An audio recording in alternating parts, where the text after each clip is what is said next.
Hi, this is Eric Boyce, CEO and Chief Investment Officer for BKA Wealth Consulting, and welcome to Charts of the Week for December 21st, 2020. Please see our disclaimer for important information. In our most recent COVID tracker, we see a little bit of attenuation in the blue line here, which is the 7-day moving average of daily new positives. Now, the number remains in aggregate very, very high, and something that we obviously need to pay attention to. And in the aggregate, the 7-day moving average for daily deaths continues to climb. So, and we're all very concerned with regard to travel over the holiday season, with Christmas coming up here in this next week, and that week in between Christmas and New Year's being a traditional time where a lot of people are on the road or traveling or vacationing or whatnot. A lot of constraints have been put into place. However, we know that a lot of people are going to be in motion, and so we're hopeful that this number, at least the blue line, rolls over a little bit, and then perhaps in another 10 to 14 days, that daily death number will begin to roll over, because as it traditionally runs at a little bit of a lag. Here's our regional review of cases, and you can see when we were about a month ago, the Midwest was in a major outbreak, and the good news is that the caseload in the Midwest has kind of dropped a little bit, but it's replaced by the West, and you can see, more controls being put into place in California along the West Coast.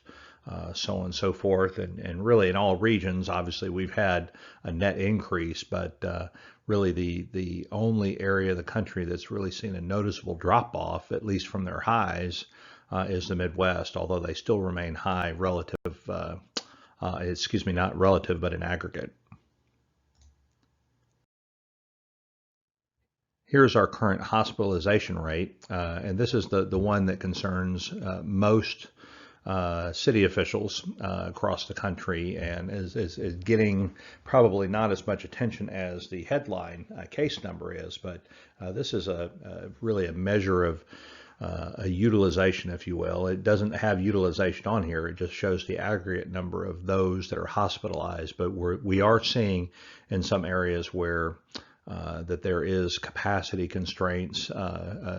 Bed utilization is fairly high. Obviously, we're rolling out the vaccines, so and for first responders and the most vulnerable of the population, but nevertheless, hospitalizations are still very, very high. I won't attempt to go through all of this, but I think I put this in here to kind of just highlight just how much activity has gone on from the date that this pandemic was really kind of identified early this year, and all of those items there represent milestones in the development of the vaccines and the collaborations between companies that cross borders and so on and so forth. So now here we've had our first person vaccinated in the U.S. on December 14th, which is nary a week ago, when the vaccine, when we had the Pfizer BioNTech drug that was approved and for emergency use authorization, and now we have the Moderna therapy, which has now received its EUA. And so December 14th was the first time that somebody had been inoculated here in the U.S., and it was a nurse in New York City. I think we all know this, but I found this in the weekly First Trust document, and I thought it was worth repeating here. But we developed this vaccine in 11 months, and the previous shortest time ever was for mumps, which took 4 years. So, we live in very unprecedented times. Obviously, when we were developing vaccines for these other therapies like polio and chickenpox, I mean, these were, many decades ago, and the science and the technology and the DNA sequencing of the genome has taken on new levels and new capabilities, and And obviously we can do better modeling and with computing technology, but still a tremendously amazing accomplishment nonetheless. Here's our weekly high frequency data numbers coming out of First Trust. They've been collecting for us ever since the pandemic started. I'd say, your bright spots are few and far between on this particular side. We are in a traditional travel season, if you will, the holiday season, but it's not necessarily reflected in the hospitality numbers. We're getting increased checkpoint data at TSA and airports in the last week, but over the last month, we're down about 9 to 10%. And we're getting a little bit of bump in motor and essentially gasoline sales as people are hitting the road for the holidays, even despite some of the cautionary comments coming out of many jurisdictions.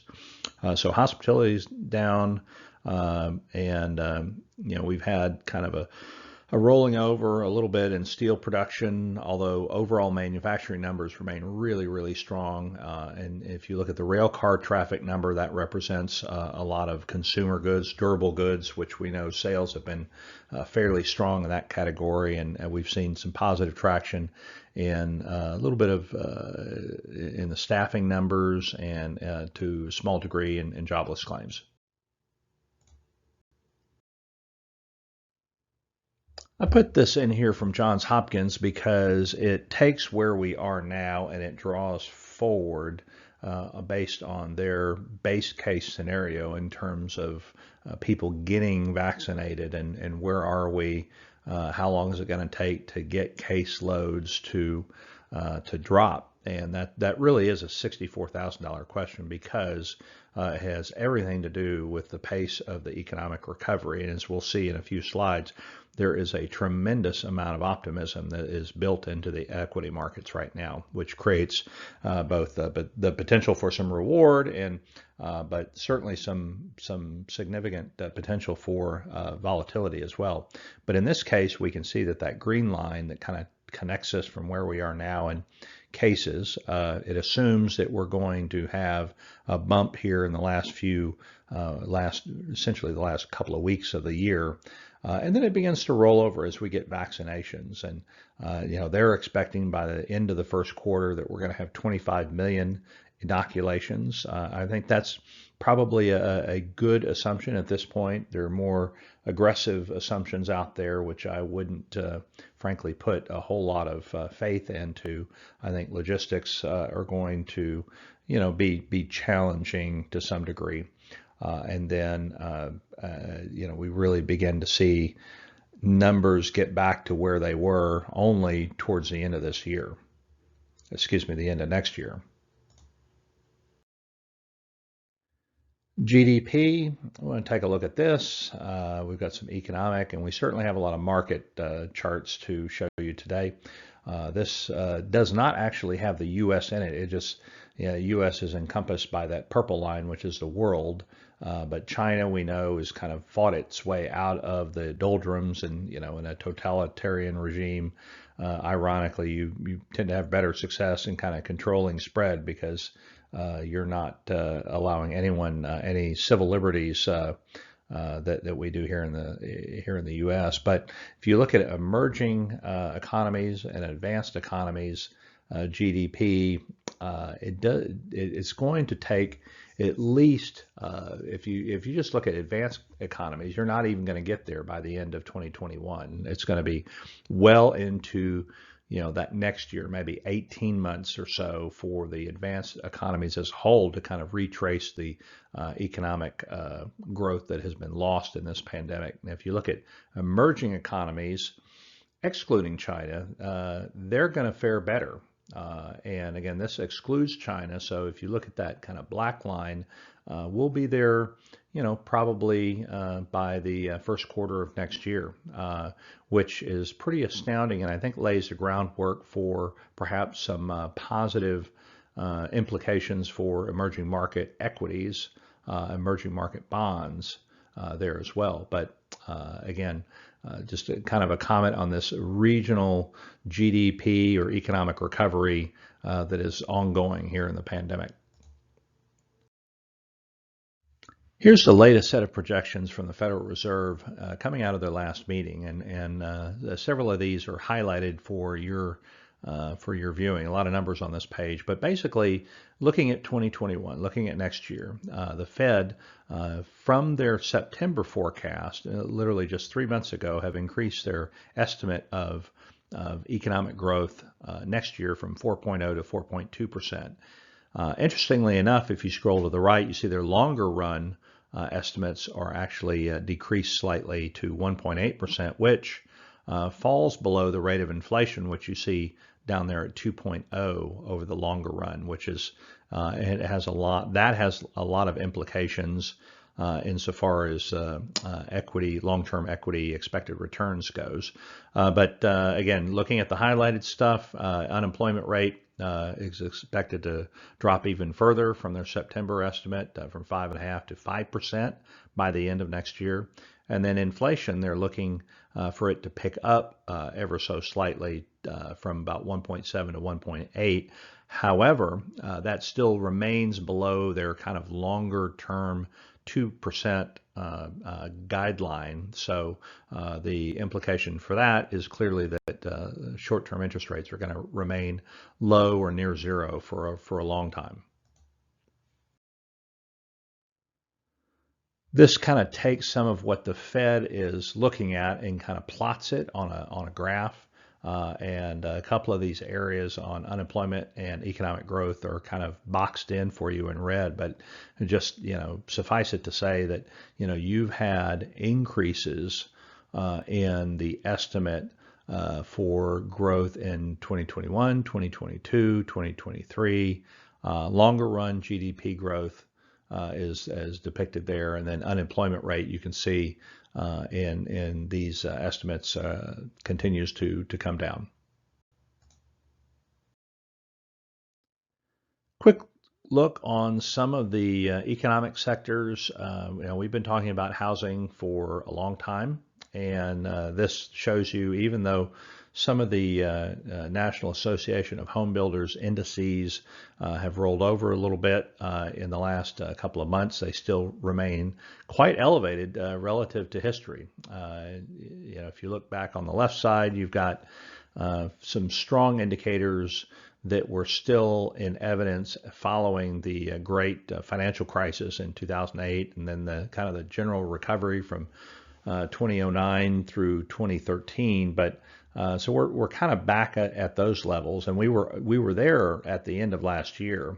We were in a major housing boom because there was a shortage of housing stock, and then the pandemic hit, and we've reattained those levels. So housing is very, very strong, and single-family building permits remains very elevated. So even though on a month supply basis we're considerably depressed from where we have been, and certainly depressed relative to normal, so I feel like housing is going to continue to show strength for quite some time.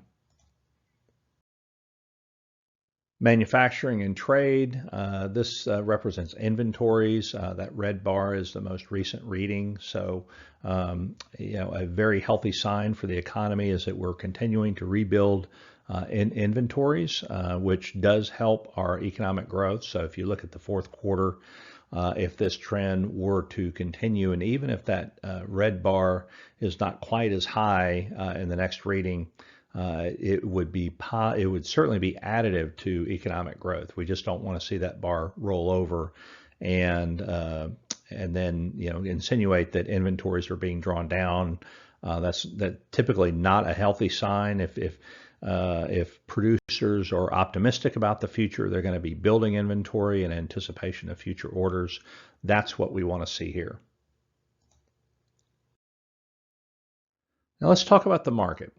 We have had some very interesting fund flows, a lot of optimism in the market, and a lot of optimism in a lot of different areas of the market. Now, you look at this chart, these are year-to-date fund flows, and we've had a lot of money moving into high yield bonds and high yield rates, even though we've had tremendous issuance in bonds, and we've got some credit worthiness kind of concerns out there, but there's such a dramatic interest in yield and just a dramatic interest in taking risk that we've had a lot of money flow into high yield. Conversely, we've had a lot of money moving into money markets, and we actually have a net outflow for the year in equities, although recently that has been quite the opposite. We've had a lot of money flowing into equities. We'll see that in a second. Bank loans are down quite a bit, but if you look at all fixed income, which encompasses essentially the upper half to 2/3 of this chart, it is a very positive story for fund flows this year. This is our chart from ASR, which essentially shows investor optimism. And we're as optimistic as we have been in a long time. I mean, it's almost off the charts, well above the median survey here. In fact, almost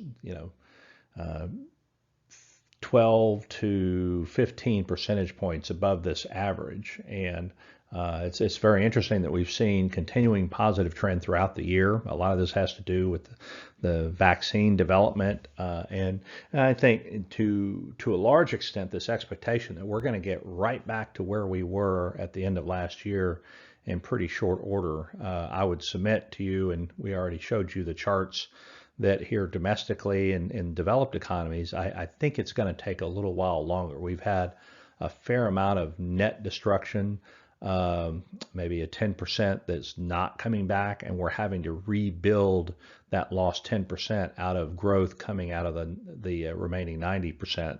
But at least from an optimism standpoint, numbers look really good here.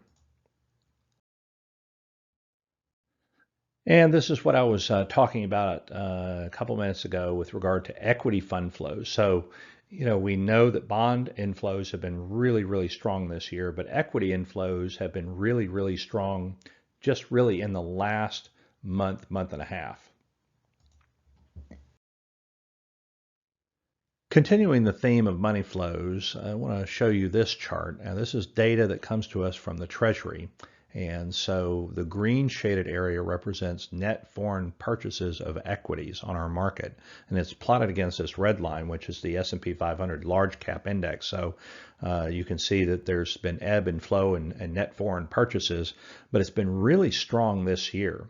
And in the last chart I showed you, the domestic fund flows into equities have really only taken shape here in the last month and a half, but for the bulk of the rest of the year, fund flows into equities have not been terribly strong, with the exception of that bounce back buying that we saw pretty profoundly in at the end of March.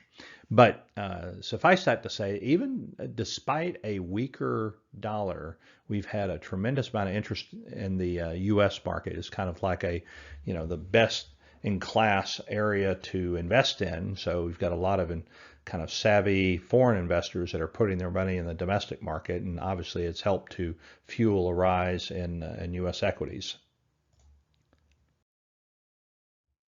So we have two charts here, and both of these kind of re-emphasize this notion of confidence in the markets, and this optimism, this very effusive optimism that we have here. The chart on the left basically shows cash levels for fund managers, and they're exceptionally low. You see these two red lines kind of represent this average band, and we've punched through that on the downside, meaning that fund managers are not holding very much cash, and it's a pretty interesting and profound measure in some respects. And I think this comes to us from Bank of America, Merrill Lynch, and they view it as a sell signal, and I probably would tend to agree with them if not for the fact that we just have so much liquidity sloshing around. We've got asset purchases by the Fed, which is injecting money into the market. So,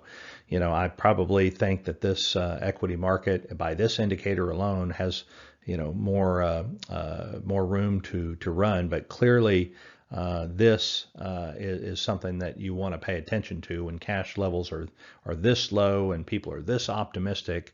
They're kind of on razor's edge, and any symptom or sign that things might not be going as well on an economic front. And I do think we're going to have choppy economic data that could cause kind of a violent reaction of sorts on a short-term basis. Looking on the right side, these are.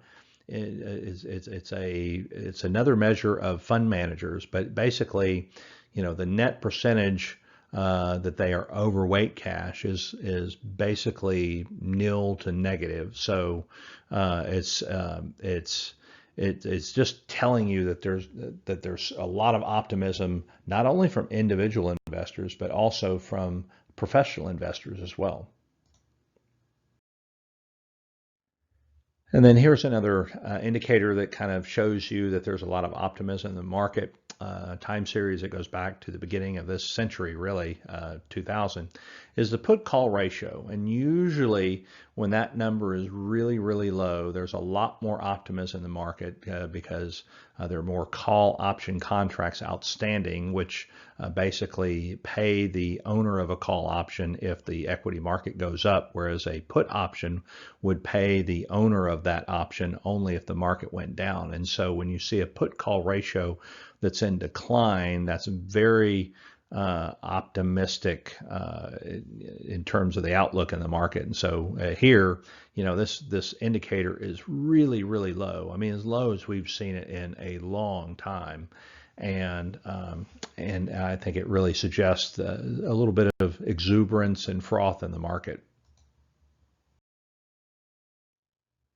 Something else I came across from Dow Jones, which I thought was pretty interesting, that we always, with the index levels as high as they are now, this is the S&P 500, and the index itself has gained 1% or more on 64 days this year, which is the most that we've seen since 1938. These are strong percentage gains. These are really kind of earth-moving changes in the index. And with as far as we dropped in the index earlier this year, a lot of these obviously came in April as the market picked up. But we've seen some really, really strong single-day activity in the market that is certainly unprecedented in my generation and even in many respects my father's generation.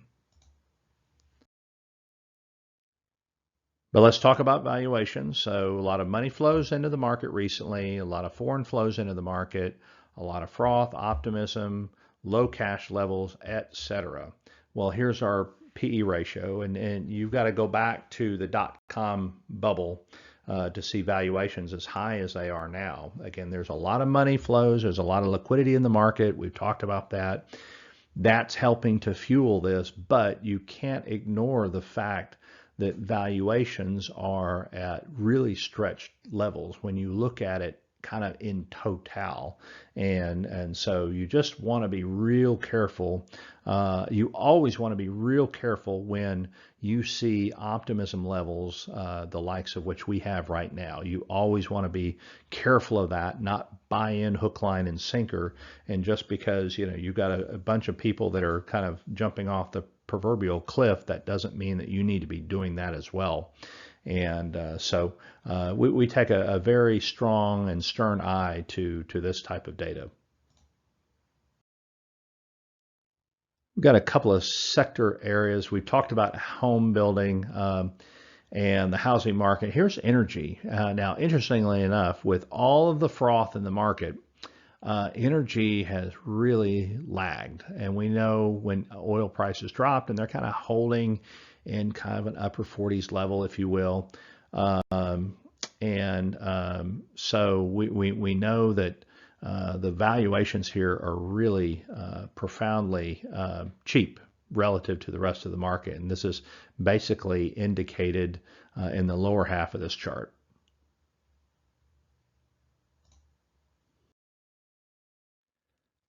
So now we're going to talk about income and spending, and kind of this update on the health of the consumer as we head into 2021.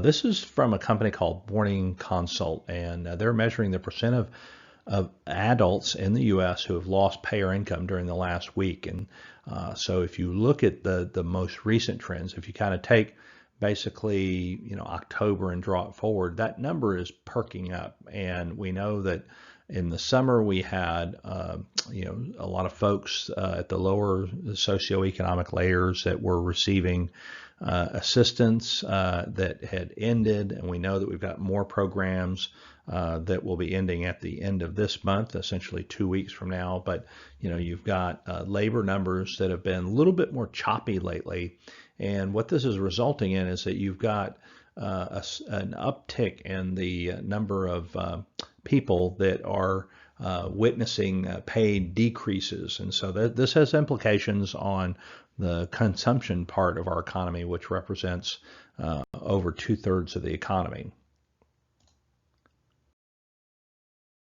We've got a couple of charts here that kind of highlight some of this. On the left-hand side, this circled area just represents this huge bump in personal income coming from the stimulus programs in April. And so, of course, we had a huge spike because people were getting their $1,200 stimulus checks, and families were getting more than that.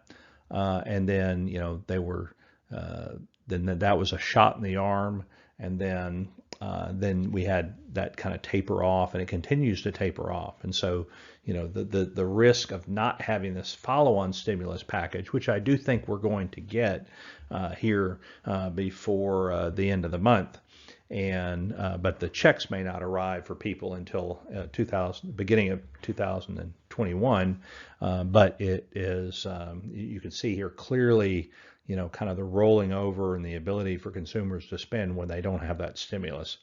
The right-hand side is really part and parcel to that point, because the red line represents people that were receiving unemployment insurance. It probably factors into a degree kind of bump in pay because people were getting stimulus checks, and so that also impacted the people that are represented in that blue line, which are the people that didn't receive unemployment insurance. So as we've talked about earlier this year, the people that got the stimulus money spent it, and the people that were unemployed spent it. Now, the people that at the higher income levels, where there was a kind of a tapering of benefits from the stimulus program, where the $1,200 wasn't $1,200 to them because they made too much. A lot of those folks at the upper socioeconomic levels actually saved that money and they didn't spend it. But this right-hand side from Goldman really just shows you that the people that were getting unemployment benefits were spending most, if not all of it. And then as those benefits wane, those two data series have kind of collided. And this is really a kind of a diffusion index, if you will, showing you that essentially we're real close to where we were on March 1st in terms of spending, and that the people that were unemployed getting those benefits, now that those benefits have kind of rolled over, their spending levels have come way down.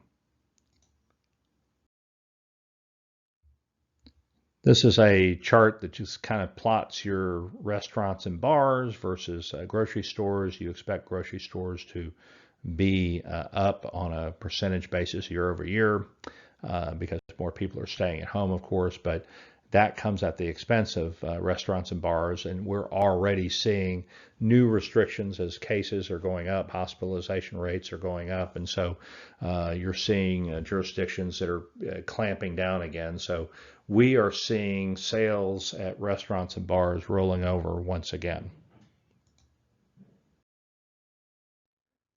This is a chart kind of reflecting the general retail spectrum. And, this is something that, has concerned me for some time. You've got a lot of small businesses that are impacted, that are implicitly impacted by this chart. You can see we've already talked about food and beverage stores and building materials, kind of this do-it-your-home stuff. Those areas are relatively fine. But when you get into more of the the true discretionary stores that you have to physically walk into and acquire merchandise, clothing, accessories, has taken it on the chin big time, electronics, so on and so forth. Although motor vehicles, I'd say that the net data on automotive sales has actually been fairly strong, notwithstanding what you see here. But you see total retail is down, more or less a percentage point month over month in November. So we've seen a little bit of rolling over in all of these. The longer term time series, again, looks different than this. But just over the last month, we've seen a lot of areas of retail really hurt. Now, this is a chart that kind of shows you retail bankruptcy. So as a result of this volatility, we've seen a lot of churn in retail financial health, and this is a byproduct of that. So we've seen more retail bankruptcies year to date this year than we've seen in a long time. And clearly, you've got to go back more than a decade to even get a whiff of this level that we're at right now. Just a brief comment on Bitcoin. The rise in Bitcoin and cryptocurrencies is certainly not lost on me. And I've watched this for a while, and you see this really loose correlation to gold, but I want to make sure that it's clear that it's an extremely loose correlation. But Bitcoin is clearly broken out in the last several months in a fairly impressive way as it's received more press, and I still think that there's a lot of regulatory issues that have to be worked out in how people view it. Some people view it as an asset, some people view it as a commodity, some people view it as a currency, and some people view it as an asset. More much like a security. So clearly there's a lot that needs to be worked out here, but it's interesting that we've had a pretty strong tie to gold, a decent relationship until about October, when we saw Bitcoin really, really break out. A couple of comments here on credit and fixed income. So on the left-hand side, you just see that, over the years, we've had increasing issuance by the most highly leveraged firms relative to those that have good credit. So obviously, when credit is cheap and credit is perhaps maybe a little bit easier to get, you've got very highly leveraged companies, perhaps ones that would be viewed as being more risky, taking down more debt. And you can kind of see that on the right-hand side too, that the market value of corporate debt for those that are BBB rated, which is really that kind of that first layer, if you will, above the investment grade threshold, that amount of market value, the paper that we're seeing at that level is going up at a much more rapid pace than we're seeing AAA rated paper. And you just don't have as much issuance from companies that are AAA rated now that we did back even 10, 12 years ago.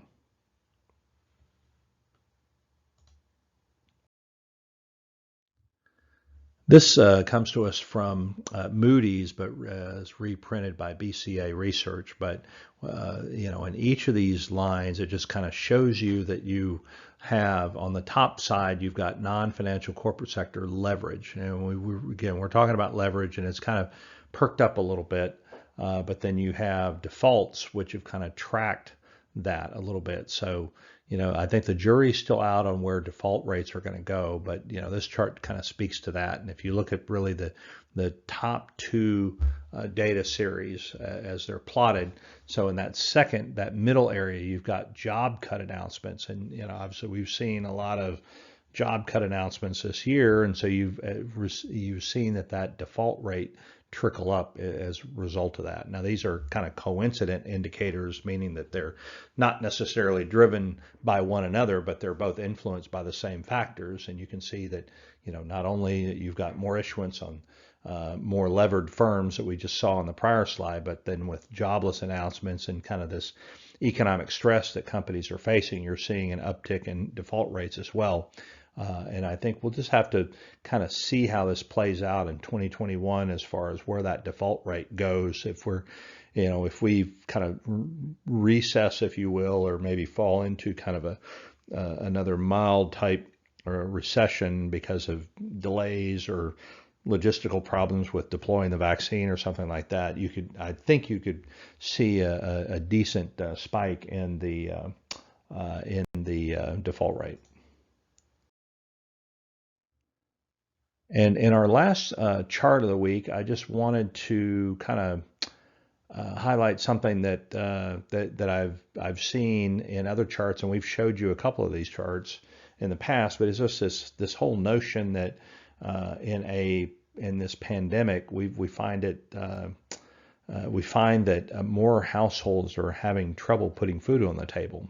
And this is kind of a societal issue. Again, I'm not making a political comment whatsoever. I'm just saying that it was really interesting to see this chart and sifting through all of the research this week. This comes to us from the Census Bureau, but this is a chart that plots the percent of people reporting they sometimes or often don't have enough to eat in the past 7 days. And again, kind of profound to look at this trend even over the last 3 months for perhaps the most developed country in the world. That's all I have for this week. Appreciate you spending the time with us. We will have our last charts of the week at the beginning of next week, which will fall after the Christmas holiday. And for my friends that celebrate Christmas, wish you Merry Christmas and wish happy holidays to all of you along the line. And if you have to travel, I hope you are safe and sound. And we look forward to seeing you again next week.